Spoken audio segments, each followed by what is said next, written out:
Vendo Jesus as multidões, subiu ao monte e assentou-se.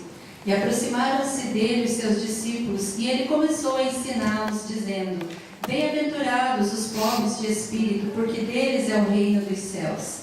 Bem-aventurados os que choram, porque eles serão consolados. Bem-aventurados os mansos, porque eles herdarão a terra. Bem-aventurados os que têm fome e sede de justiça, porque eles serão fartos. Bem-aventurados os misericordiosos, porque eles alcançarão misericórdia.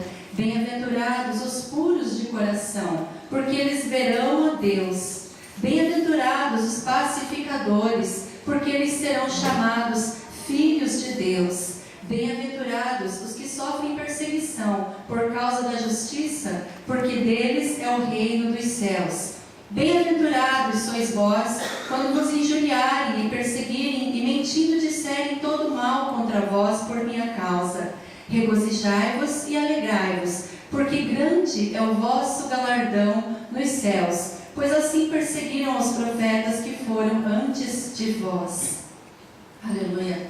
Neste texto, as bem-aventuranças, quando Jesus inicia o seu sermão da montanha, e ele fala inicialmente sobre aquelas pessoas que são felizes, aquelas pessoas que são bem-aventuradas, aquelas pessoas que são privilegiadas pela presença de Deus, pelo consolo de Deus, pelo abraço de Deus, pelo brilho de Deus.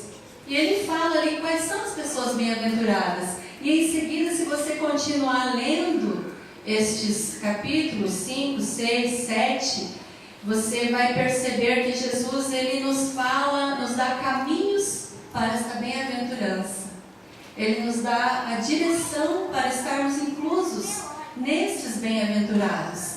Ele nos fala sobre oração, nos fala sobre jejum, nos fala sobre relacionamentos, nos fala sobre nossa missão de sermos luz, mas como nós faremos tudo isso. E essa palavra, um dia, Deus me deu uma resposta, fazendo-me lembrar deste texto. Quando o Lucas mudou de escola no começo desse ano, é muito difícil, irmãos, para mim, como mãe de uma criança que não fala, que tem 5 anos, mas não fala, que não se expressa, que eu deixo na escola e quando eu pego na saída, eu pergunto: filho, como foi o seu dia? E a única resposta que eu tenho é um olharzinho. E eu tenho que pedir para Deus discernimento, se aquele olhar é de foi bom ou foi mal, se eu fui bem tratado ou eu fui maltratado, se eu fui injustiçado ou se me fizeram bem. Então, quando o Lucas mudou de escola e ele foi para uma escola um pouco mais rigorosa, especializada para o tratamento de autistas, eu fiquei muito angustiada. E eu vinha à igreja e orava todos os dias. E cada dia que eu levava ele naquela escola, que eu virava as costas, eu saía chorando de lá. E eu chegava aqui na igreja e eu tinha tantas coisas a fazer, mas eu não conseguia. Eu saía de lá e vinha aqui e eu dobrava meu joelho e chorava, eu ficava preocupada por demais. E com o passar do tempo, eu fui conhecendo aquela escola, e é uma escola onde tem um trabalho para crianças e do lado tem adultos especiais.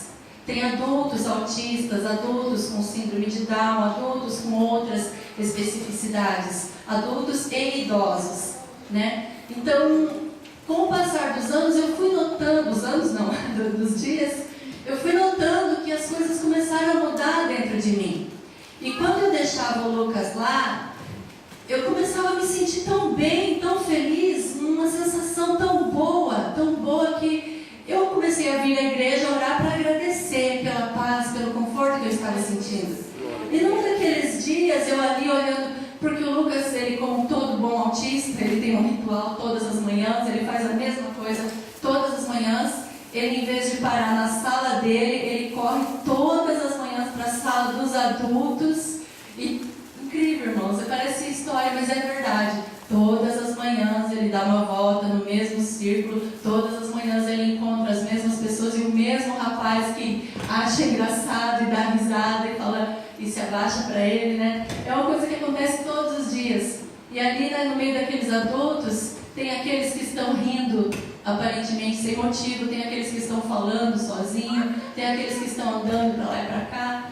E um dia desses eu me sentindo tão bem, eu comecei a me soltar, a conversar com eles, cumprimentar, rir, né? E um dia eu falei, Senhor, por que eu sinto isso tão gostoso quando eu estou aqui? Porque eu me sinto tão bem quando eu estou aqui, eu sinto uma carga de energia quando eu venho aqui, né? E Deus falou para mim, porque são pessoas bem-aventuradas. Aleluia. Olhe para eles. E o Senhor falou, olhe para eles. Oh, aqui não tem ninguém julgando se um é mais santo do que o outro. aleluia. Aqui ninguém está preocupado com o pecado do outro. É, Deus. Aqui ninguém está preocupado com o zangueô, com o salário. Aqui se um chega de carro importado, o outro vem de bicicleta, não faz diferença para ninguém. Aleluia. Um vem andando, o outro vem no colo. Aqui tem injustiçados que muitas vezes sofrem injustiça e não têm voz para reclamar, mas são bem-aventurados. Aleluia. Deus está no meio deles. Eles estão inclusos nessas bem-aventuranças. E nós não precisamos ser portadores de necessidades especiais para estarmos inclusos. Eles têm isso como uma dádiva de Deus. Os portadores de necessidades são bem-aventurados como um presente de Deus já na vida deles. Mas nós temos que entrar por este caminho. E este ano nós estamos sendo discipulados mais uma vez. Este é o propósito que Deus colocou no coração do pastor da igreja. Discipulado. E nós precisamos ser realmente confrontados e colocar em prática tudo aquilo que nós temos ouvido e pararmos de julgar, pararmos de acusar, pararmos de nos preocupar demais com a vida dos outros e olharmos para nós mesmos. Aleluia. E dizer, eu quero estar entre estes bem-aventurados. Aleluia, irmãos, que Deus possa nos levar por estes caminhos, que nós nos deixemos ser conduzidos por Ele para isso. Eu agradeço essa oportunidade em nome de Jesus. Amém. Glória a Deus.